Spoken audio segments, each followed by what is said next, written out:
Hey, what's up, everybody? This is the Unconventional Therapist Guide to Nothing. I almost forgot what our title was. I am Dave, and I'm joined here with Greg. Greg, what is going on, my man?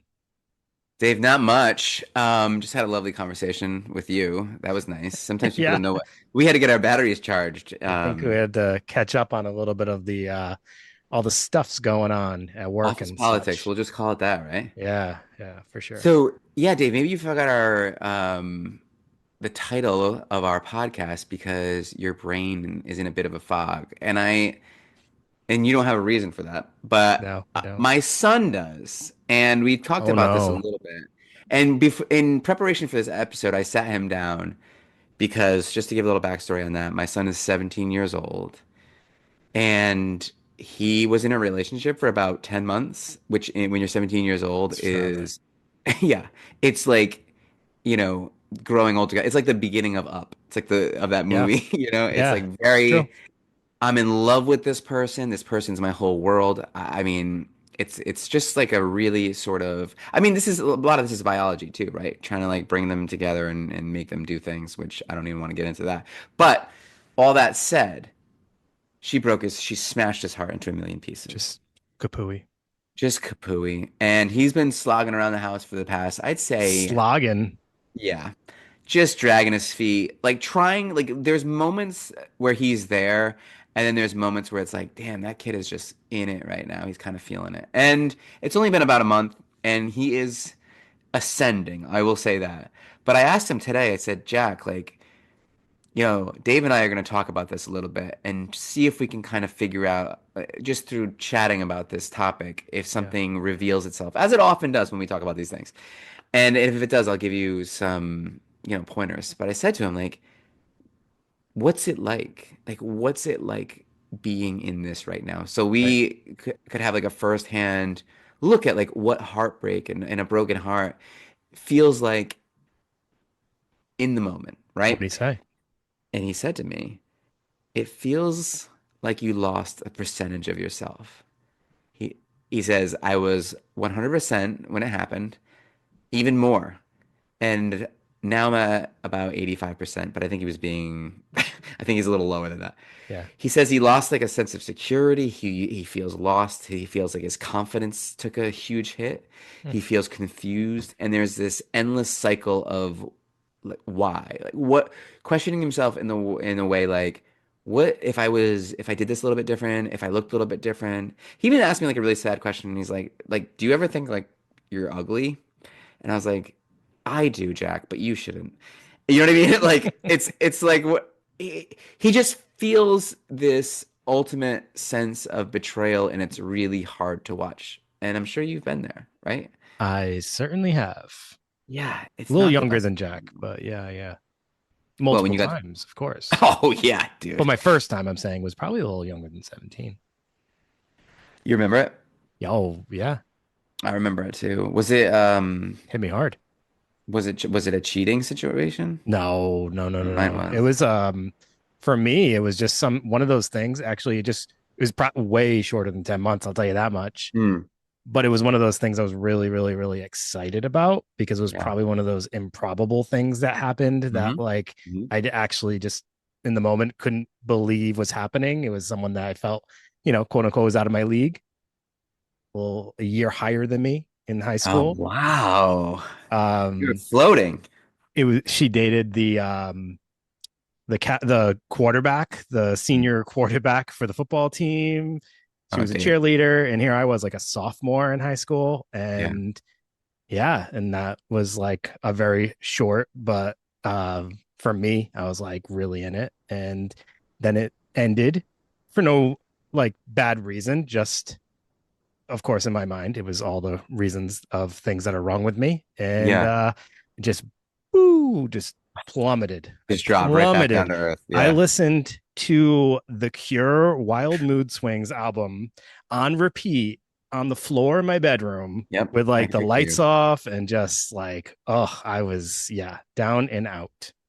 And And then there was I told myself I probably, didn't want to get hurt again. So I think I put up a lot of walls after that. yeah, absolutely. And there's probably some young lady thinking of you saying, why won't he just see me? Right? It's always this cycle. Like we're always looking at this, it's Oh so yeah, rare. how we react, like Mm, how, yeah, that yeah. perpetuates into our next relationship. Sure. Yeah. So listen, that's why I thought we maybe talk about I thought I would talk about love real quick just through quotes.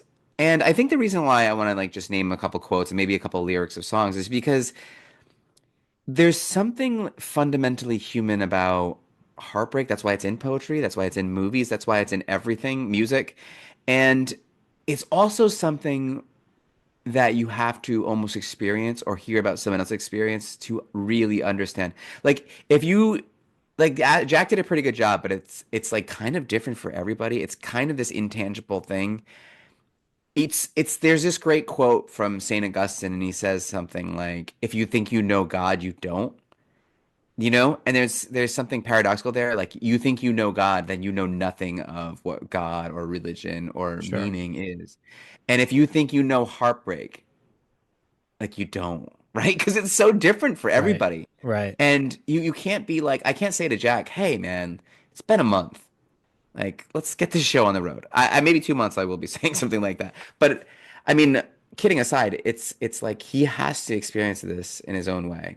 And I don't know what to do for him. And maybe we could talk about that along the way.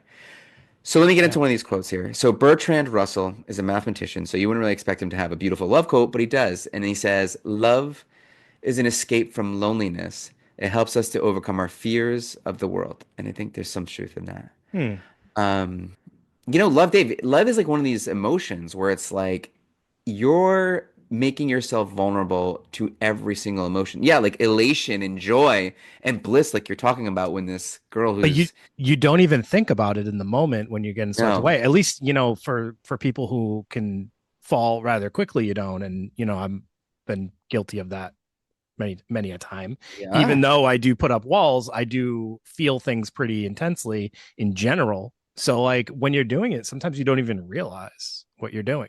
You don't realize you're doing it, and you don't realize like when you're going into that feeling of euphoria in a sense, or wonder, or bliss, or whatever you want to call it.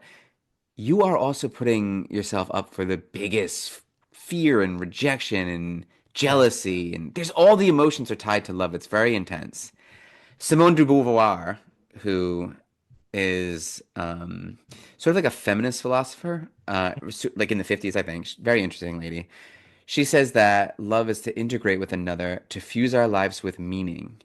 And that's kind of cool, right? Like finding love, like almost is there meaning in life without love? Yeah. Yeah. It, Is you there? know it, that fusing our lives together with meaning reminds me of that comparison of love to like people will compare it to like puzzle pieces, finding that match, that puzzle piece match, right? Yeah. I think it was the Postal Service has that song. I think it's in Such Great Heights. The Oh, it's so good. like Yeah. the part about the puzzle pieces, right? Yeah. And like that's kind of what it feels like, I guess, when you find someone that feels like they're so compatible. And in many ways, we're probably not acknowledging any of the things that make us not so compatible, Hmm. but in Hmm. that moment, it feels like that, right? It just feels cohesive.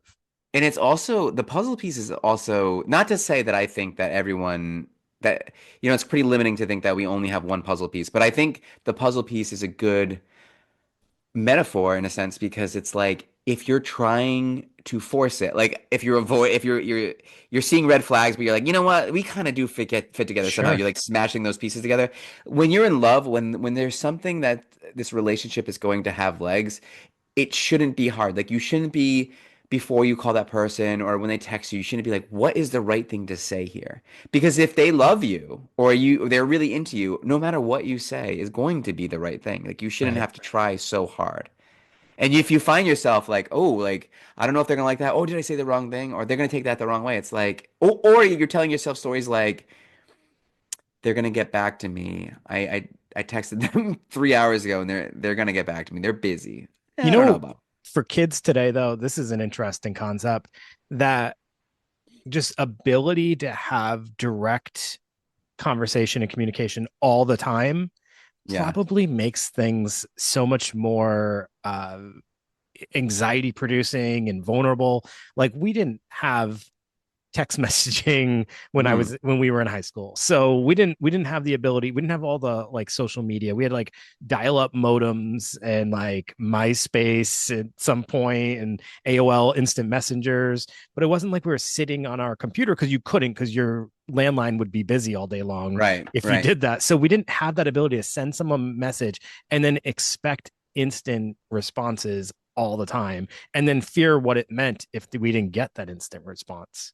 Yeah, and it's something. Yeah, no, there was no instant gratification at all. Like we would get a note folded up in a square or triangle, and we'd have to pocket that thing. And maybe you had the guts to open. Sometimes I would save until I got home and just like with all the hope in the world, be like, "What's in this thing?" Yeah. You know what I mean? I remember bus rides and wanting to talk to someone that whole bus ride and like having to wait till I got home to be able to try to call them and hope that they were home from their bus ride or something like that. Like there was just waiting and Oh yeah. patience. And there was gatekeeping. Like all right, well, I'm gonna have to talk to her dad. That's gonna be a thing. Like if he answers the phone. Oh my But God, calling and being like, "Hi, is so and so home?" yeah, And you're yeah, like, yeah. "Oh boy." So, Really oh yeah, tough days, tough times. feeling like you were going to get judged just by the way you asked for that person by their parent or sibling that would pick up the phone. Everything's embarrassing when you're a teenager, isn't it? It's wild. So yeah, obviously we're dating ourselves and kind of also acknowledging some of the more like modern challenges that happen for younger individuals, and obviously, you know, also impacting adults who are dating and in love at this age as well. But I Yeah. just like kids being so inexperienced and it's all being new to them and having to deal with all these things. I don't envy them. I don't envy them either. And I think that we had it where we would be infatuated with someone or love someone or have a crush on them, however you want to phrase it, for longer periods of time. And I think more intensely because we didn't have the device to kind of be like, oh, well, this one might not be that into me, but I'm seeing this On one to and the I'm seeing this next. one and I'm seeing Yeah. this one. Yeah, yeah. Right. Right. It's too much. Yeah. I think takes away from some of the romance. Oh I don't yeah. know. Oh, and ghosting is, Yeah. you know, that ability to just say, I'm not interested in this person. I'm just never going to talk to them again. It's so easy now, and it's so common to be able to like for people to have relationships that they don't even actually ever meet in person. Yeah. So there's like just all this like extra stuff that didn't exist ages ago. So It's it's less different. meaningful, I think, and harder in a way. Sure. So Yeah. like I'll give you these examples to kind of even before our time to highlight how intense those emotions were, and maybe in a lot of ways still are. We could be dating ourselves pretty bad. But there's the Bobby McGee song, like I'll trade in all my tomorrows for a single yesterday. Whoa, that's love, man. Like I'll give up the rest of my entire life for Wait, just one day with you that had already passed. who's Bobby McGee? Oh, it's a Janis Joplin song. Oh, okay. But here's the Led Zeppelin I feel song. silly for not knowing that actually, but No, it's I'm okay. not very versed in Janis Joplin at all. Well, this is Led Zeppelin, and this is also kind of hyperbolic and heavy on the love. If the sun refused to shine, I would still be loving you.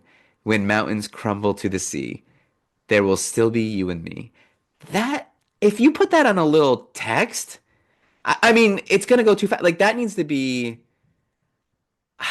Do we talk like that anymore? I do. You I know what I do. mean? I want to, like I want to. I mean, you to if you're thinking that way about someone, there can't be another one around the corner. There can't be another option. Like you're devoted, you know? Right, right. And we're talking about the kind of and so that's love, right? And what we're talking about today is heartbreak, and a heartbreak is an intense It's the sadness. opposite of these It things. is. It's what happens when love is ripped out from under you, Right. and you have this intense sadness. It's pain. It's literally painful, an emotional pain. Um, Yeah.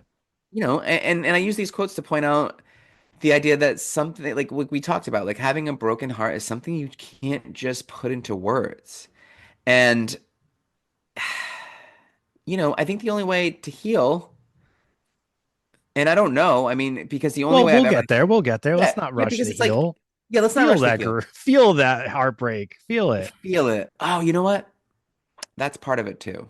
Well, feeling it. We'll get into it. yeah. So So talk to us, Dave. I think the best way to explain or view heartbreak for it to make sense to what's Mhm. actually happening, it is a form of grief, right? So it's if you think about it, it's the loss of a relationship. It's just it obviously has some different feelings to it because of the love aspect to it, right? I do believe that, but I also believe that on a biological level or a physiological level, I think a lot of the same things are probably going on in your Yeah. brain. Oh, for Yeah. sure. But I gotta share funny story. At least I thought it was funny. Okay. I, as we do with our research, we try to get it from various different sources. And I decided to try to dabble in some podcasts about heartbreak. I actually couldn't find a ton that were just like a explanation of what heartbreak is. There's a ton of podcasts out there that like talk about people trying to heal from heartbreak and giving advice and all that stuff. But I wanted to find something that was just like, what is heartbreak? So I found a couple. And one, I was like, they started to give this explanation, and I thought it was like a decent explanation. But then I realized that the person who was delivering or hosting the podcast was thought that or was supposed to be an alien. And they were describing what humans experience in heartbreak from their alien perspective. And you're like, I Um, relate to this a but they lot. they did say actually something that I thought was pretty good. It's the reset of our heart. So it breaks the intake of quote unquote love information, and that sends the message throughout the body that that intake is no longer happening. So it's almost like I started to think of it this way. Imagine us progressing through something, Yeah. and then all of a sudden that we hit that roadblock and we're no longer going in that direction. We have to then start almost back at the beginning again. But as we were progressing, we were receiving love, right? It It was getting reminds me as messages. as you're saying that it's like an addiction, like a drug. Oh, I'm gonna take this thing away from you, well, and it's gonna be really hard, but your life can't go on unless you can figure out a way for it to go on without this thing. Greg, that's actually a really great assumption that you just made there, or connection you just made. So, on a scientific level, a little bit. So, romantic love from some studies has been shown to activate I don't know if this is how you say this word, the caudate nucleus, which is via a flood of dopamine. So, love is giving us dopamine, right? Yeah. And I mean, I think if you're in this field or you work with people on a level of like addiction or substance use, you are pretty aware of like what dopamine kind of does to the brain. So that caudate nucleus, if I'm saying that correctly, it's associated with like this motivation and goal oriented behavior, or AKA like the reward system.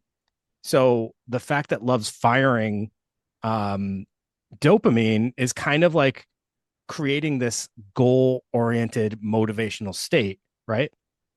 So now when you no longer have that, obviously that's going to start to cause some like, I don't know, withdrawal, I guess Yeah. would be a way to think For about lack of it. a Or, better word, right? yeah, right. So think about this. What other things send floods of dopamine to the system?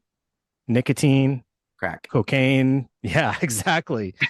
And it works in the pattern of you use it, dopamine's released, it feels good, you want more, right? So then you keep seeking more, and then suddenly it's cut off.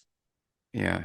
That's what love's doing, and that's what heartbreak's doing. You're suddenly cut off from it. So it's like exactly, it's like being an addict, and then suddenly you no longer have your substance. Yeah, and it's like it's even kind of a little bit more than that, where it's like you're an addict, and some addicts are like, I can't do this anymore. I'm done. I'm like, this is a choice. I gotta head into a rehab.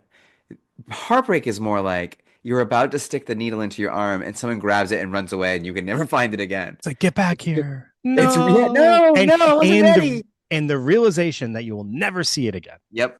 It's not even that like it's not available right now. It's I know I will never see it again.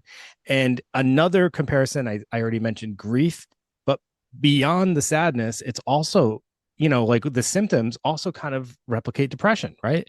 So fatigue, a Yeah. decrease or increase in appetite, sleeping either too much or too little, lack of interest in usual activities, and anxiety. And I mean, that's one of the things people don't talk too much about. And I don't know if you've ever experienced that, Greg, but like one of the symptoms that I think is kind of be prevalent is that anxious feeling, Yeah. like knots in the stomach, or just like just not wanting to go out, things like that is um it looks like depression. And it's really hard, you know, and you forget that when you're not in it, but it is so hard. It really Right, is. right. One of And one of the best hopefully we get, ways. Oh, go ahead, Greg. go Go ahead. ahead. No, no, go ahead. One of the I, best ways. one of the best ways that I envision it is like it's just this void, right? Mm. There was something at one point that existed in this void of your in this area of your life, and it was very important to you, and it felt really really good, and you looked at it like it was like the most desirable, admirable thing, right? And Mhm. then suddenly it's no longer there, and there's nothing filling it at this moment, and all you can think about is that it is never going to be filled with that exact thing again, and you just sit there with that feeling. It's like why you're like being poetic right now. It's like why poetry was invented because it's like you can't just say I'm sad. You have to say some stuff like you're just talking about it there. Like there's this my heart is a void. It's a deep black hole. You know what I mean? An Yeah, abyss. And it's like, yeah, because that's how it feels. Like I'm bummed that this person left me. It does not cut it. It doesn't cut it. And that's like you need to kind of tap into language or something right. to get someone to understand, like, no, look, this is big. This is a big, huge feeling. And I don't and what's interesting about it is the universality. It's like we've all kind of been there on some way, right? Yeah. And so we see it in people and we can be like, I feel for you. I want to like reach down and pull you out of that. I just don't know what to say. Even as a therapist, and my own son, it's like, what can you say besides this will pass? You know, you can't say the normal stuff like, "Look, did you really think you were going to marry her or whatever?" You can't be crass about it. It's just like, man, hang in there, you know. Give And it we'll give some time. tips. We'll give some That's tips. I Yeah, essentially it's just you just have to remind people, it just takes time. It just takes time. And I mean, honestly, it's easier to get over. Personally, I mean, this is just based on different experiences. So I guess everybody's different. It's easier to get over a love lost heartbreak than it is to get over like a passing of someone that you loved, Absolutely. because those are two different types of heartbreak. One is a little bit more definitive, Hmm. and I mean, they're both rather hard, but yeah, the loved one is like just you just got to give it time, and then at some and you want to instill hope, but you also don't want to instill it too soon because the person doesn't want to just replace that other person right away I think a usually. lot of it too is like, do you love them so much? It's like you don't love them so much that you just want them to have the happiest life without you. Like all you care about is their happiness, right? Yeah, And that's not really what's going on here. I think a lot of times when you're heartbroken, it's because it's the rejection. Why didn't they want me? And also, I don't want to see them with somebody else. That's a huge that's part a of it, big piece. you know? It's and that's interesting too, because why is that? I I, mean, ultimately, it's like our ego, right? In some ways, like it just hurts to see them. In some ways, I said, because the hmm other part of it is immediately our head goes to all the things that we know that they are doing now hmm with that other individual that at one point in time was us. Yeah. And it hurts Oh yeah. because we think about how good that made us feel when we did those things. hmm And it can be like, I'm not even being crass when I say those things. I'm being like, it can be the smallest little things that we used to enjoy, right? Or maybe even that we didn't enjoy that much or we took for granted, right? Like, Yeah, a like routine that we had, or a show you watched together. some of it is regret too, right? There's that, you were always on my mind, whether you like Elvis or Willie Nelson. It doesn't really matter, right? Like it's like I should have done this. Why didn't I do this? Why didn't I bring you flowers more? Why didn't I do this? And it's always this like second guessing yourself, like you can't go back in time and fix these things. But Yeah.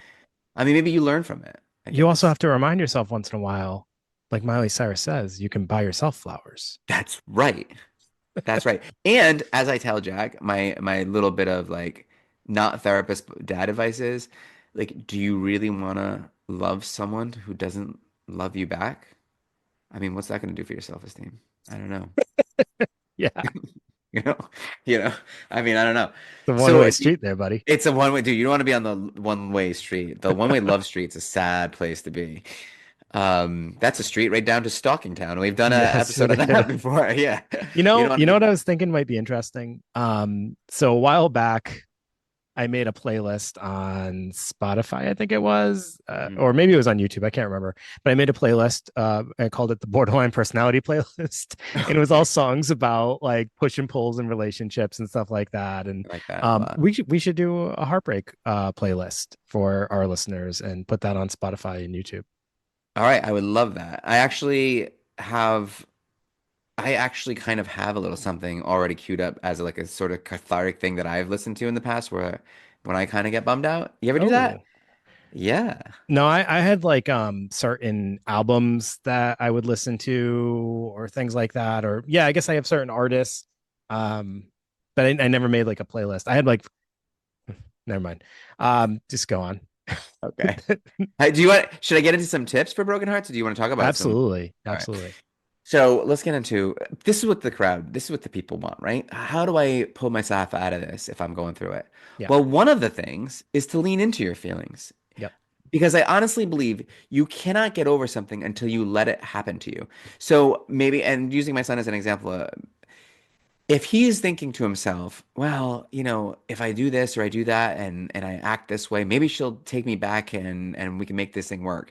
Well, as long as you're like saying this isn't over, then there's you're not really trying to get over it. You have to get hit with this thing. There has to be some level of acceptance and you have to say, yeah, this is it. Let me lean into this sadness. Let me lean until I turn and like let this sadness envelop me.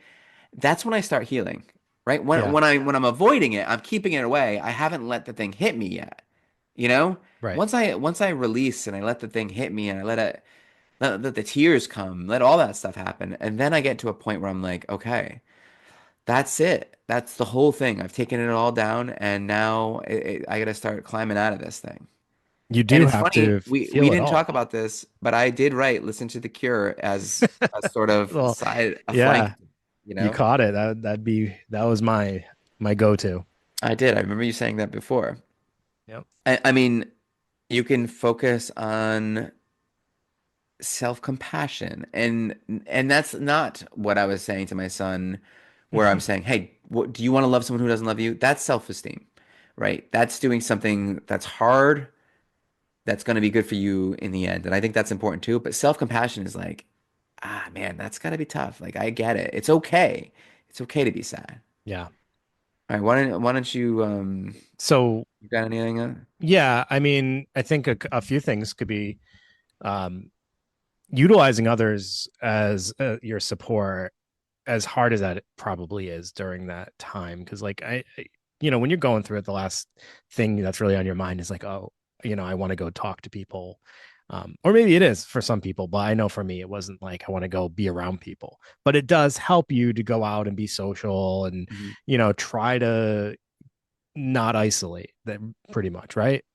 Yeah, but don't also do this thing where I've made this mistake in the past where you turn to others too much and maybe you be like people see you come and they're like he's about to tell me Oh about yeah, yeah. about the breakup See, again. in my eyes, it's like share it here and there, but like don't let it become your identity, and make sure when Yeah. you're spending time with others that like you're keeping it contained to some extent, and you're trying to just actually be present. I think that's another thing is just being present. Like, Yeah. I know you have your thoughts about the breakup and you're sad, but also things are happening around you, and you got to do that thing that we're always talking about, that mindfulness thing where it's you put yourself in the moment and like what's going on right now. Sure, Yeah. I'm sad, sure there's things on my mind, but also right now there's other things happening, and I'm going to miss out on all these things if I'm not trying to be present in the moment. So I think it's a balance. It's like take some time to talk to people, share how you're feeling, but then also make sure you're also doing stuff with those people and being present and mindful. during it. Yeah, I agree. Find new things to do. Like make yourself more interesting. Like do the things that you were being held Make back yourself more from. interesting because it's your Well, fault. You got broken up with, so you got to be no, more yeah. interesting. I mean, not saying that, but I am saying you should work on your, like, there's probably things, if you're honest with yourself, that you were like, oh, I wasn't able to do this when I was in a relationship. I wasn't able to spend as much time with my family. I wasn't able to go to the gym. Yeah, I wasn't able to do the hobbies that I wanted to do. Well, do those things that you find interesting. And that way, the next relationship that you're in, like, you'll probably meet them in pursuit of those things, and you'll have like common ground to begin with. And also block people on social media that are going to could be a constant reminder of sure. like what we were talking about before, where if it's going to kill you to see your ex out having a good old time and you're like, how are they doing that? First of all, you don't know if they're having a good old time. You don't know if they're struggling inside.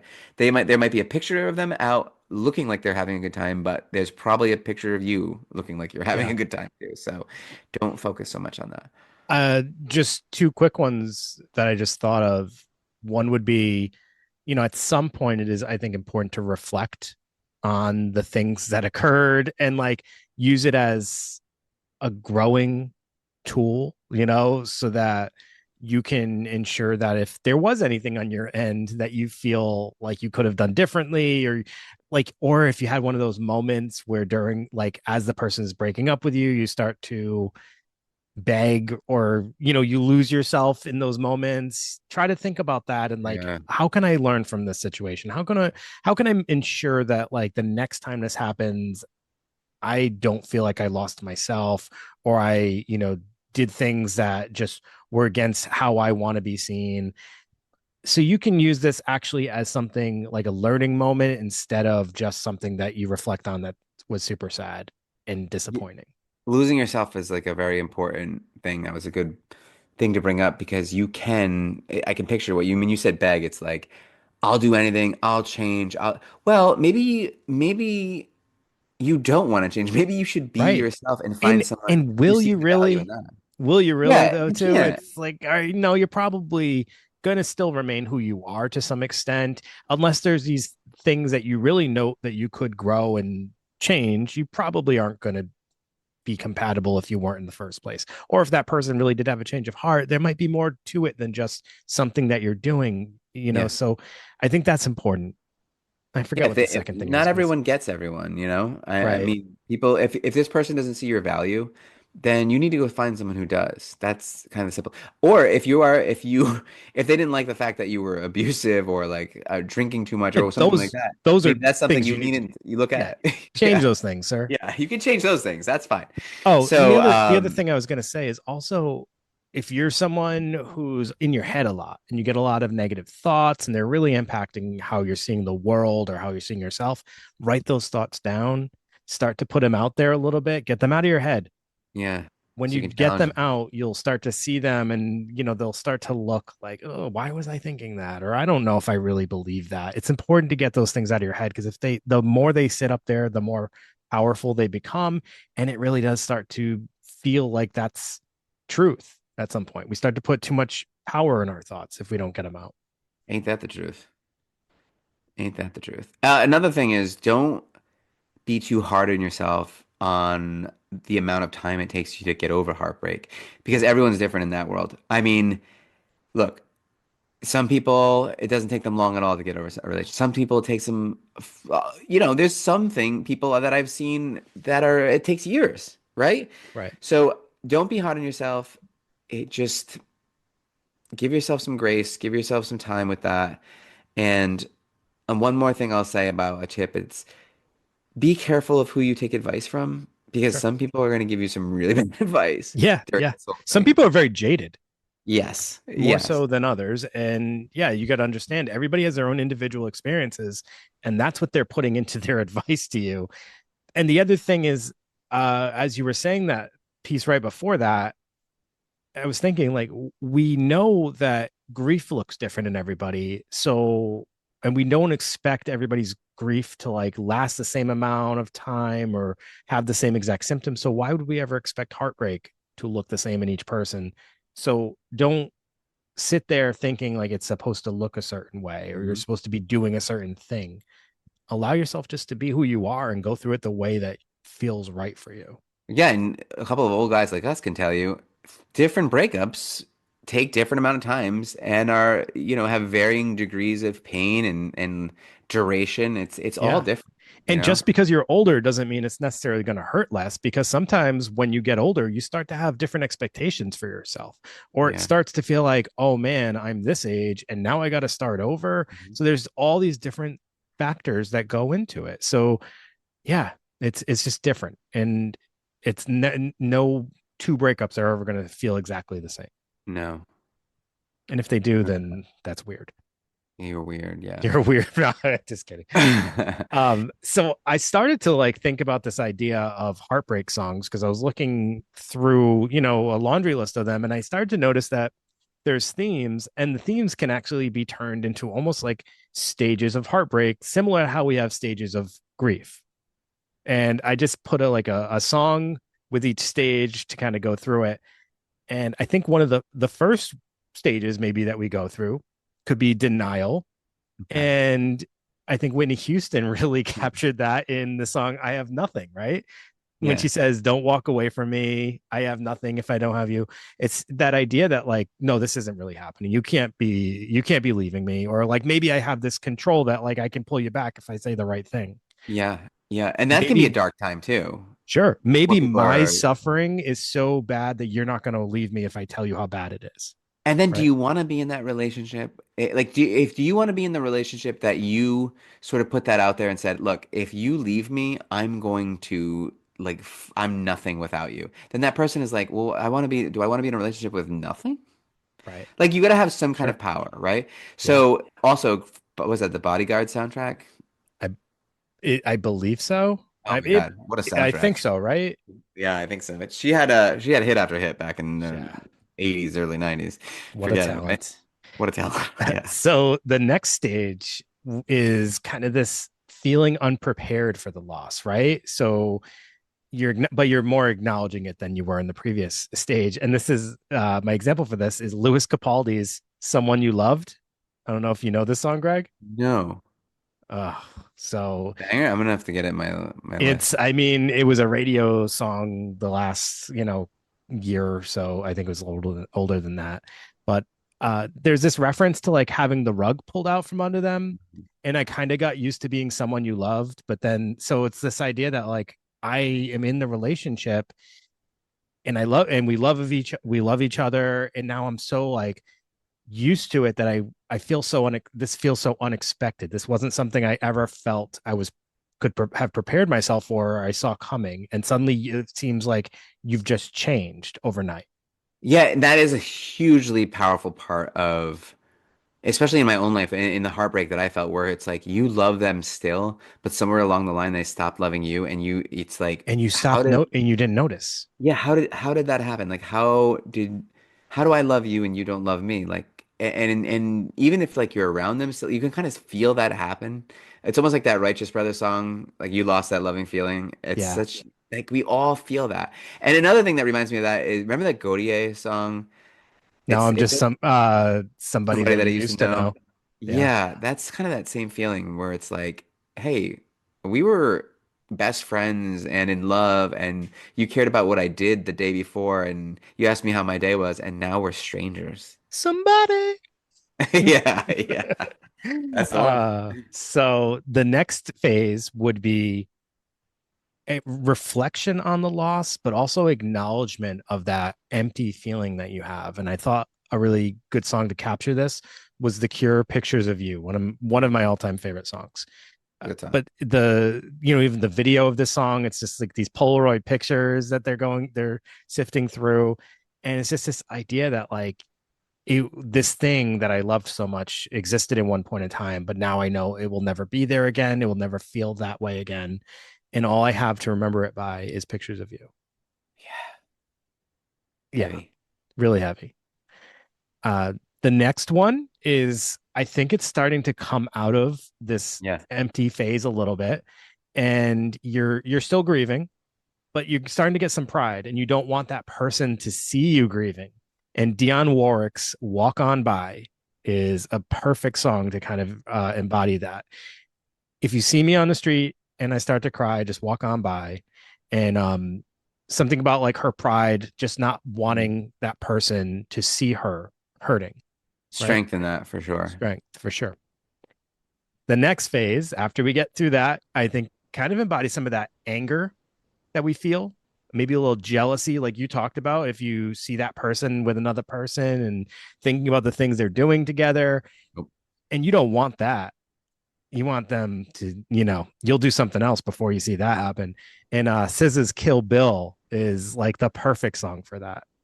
Now, Greg, are you familiar with that song? No, I'm gonna check that one out too. Okay, yeah. So she basically talks about rather being in jail than seeing her ex with another lady. I get it. Yeah. All Yeah, I right. get it. Yeah. The next This one next is one, yeah, it's good. it's empowerment, right? It's like Yeah. you're not going to find anyone better than me. And Alanis Morissette's "You Ought to Know" is basically all about that, right? I am the best. Does she do this like me? I don't think so. Is she Yeah, perverted like me? I don't think so, I don't right? think so. Yeah. And I think What a like wild that's revelation for that one though, huh? Like the Dave Coulier thing. oh yeah, Dave Coulier, cut it out. Cut it out. So I mean, those phases kind of I feel like in Good so night, many Michelle. ways they're like universal, even though I don't think you feel each one of them every time, or you might feel some stronger than others. But those are a lot of the emotions that come with heartbreak. And we capture them in music, which is such an interesting thing. How like that's just like our platform for heartbreak. Well, it is. I mean, it was poetry, right? It Right. was, but you need an outlet, obviously, because it does help. Like all Yeah. those songs that you've listened to, they might induce a little cry. They might make you think about it, but thinking about it and facing it is part of the healing process. Like you have to accept it. Like this is hard. I don't want to push it away anymore. Like I have to feel this to move on from it. Yeah. So I think one of the questions that comes to my mind when I think about heartbreak is what is the point of it? What is the point? Like, why do we experience heartbreak? If we had to put a meaning to it, like, obviously, there's no definition like of the meaning of heartbreak, but like, if we were to put a meaning to it, I think my answer, and then I'll ask you what yours is. Yeah. I think the point of heartbreak is actually to heal. And the goal should be to become a stronger, more well-rounded individual, to, like I said, maybe acknowledge the things that we could have done better, the things that we want to bring more improved to our next relationship. Yeah. It's like that thing that we always talk about. You can't feel joy unless you feel sadness, and you can't fully appreciate love unless you've had heartbreak, right? Mhm. And to me, I think is something along those lines as well, where it's, this is a high stakes game. And I think love is so powerful and so beautiful. And, when you pick the wrong partner or you get into this thing and it doesn't end the right way, I think there needs to be this protective factor like, hey, don't just get into this with anybody. Yeah. Like, because if you get into this with the wrong person, it could be really painful. Like, you really have to become vulnerable. You don't have a choice. When you fall in love with someone, you become vulnerable. Yeah. And that could be a great thing. It could make you stronger than you've ever been. Like everything has to become vulnerable to become strong. But I mean, you are putting yourself out there with love. And I think heartbreak is that thing that reminds you, hey, next time you do this, like make sure, try to make sure, Yeah. maybe take a peek at some of those red flags. Try to make sure that this is the right one next time, Yeah. right? I agree. And what's cool, Greg, is we get to hear so many people's stories being in the role of therapist and We do, yeah. doing counseling with people. It's like we get to hear these individual stories, and at times we hear about heartbreak, at times we hear about love.